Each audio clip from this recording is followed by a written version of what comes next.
मेहड़ अरना जुलहज योम अमीरुल मोमिनीन हज़रत सैयदना उस्मान बिन गफ़्फ़ान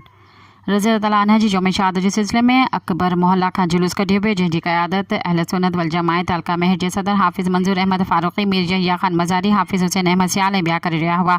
रैली मुख़्तलिफ़ चौकनि चौराहनि खां थींदी घंटाघर चौक ते पहुती, जिते अकबर ने ख़िताब कंदे चयो त सैयदना उस्मान बिन अफ़ान जूं दीन इस्लाम लाइ वॾी क़ुर्बानियूं आहिनि, जंहिंजे निकाह में रसूल अकरम सल्लल्लाहु अलैहि वसल्लम जूं ॿ नियाणियूं हिक ॿिए पुठियां आयल आहिनि, जंहिंखे नबी साईं कई मरतबा जनत जी बिशारत ॾिनी, जंहिंजे लाइ रसूल करीम सल्लल्लाहु अलैहि वसल्लम ए उस्मान जे कॾहिं मूंखे 40 नियाणियूं हुजनि हा त हिक ॿिए जे पुठियां तोखे ॾींदो वञा हा। असीं हुकूमत पाकिस्तान हुकूमत सिंध खां मुतालबो कयूं था त अरिड़हं ज़ुलहज ते मोकल करे उन ॾींहं खे सरकारी सतह ते मल्हायो वञे,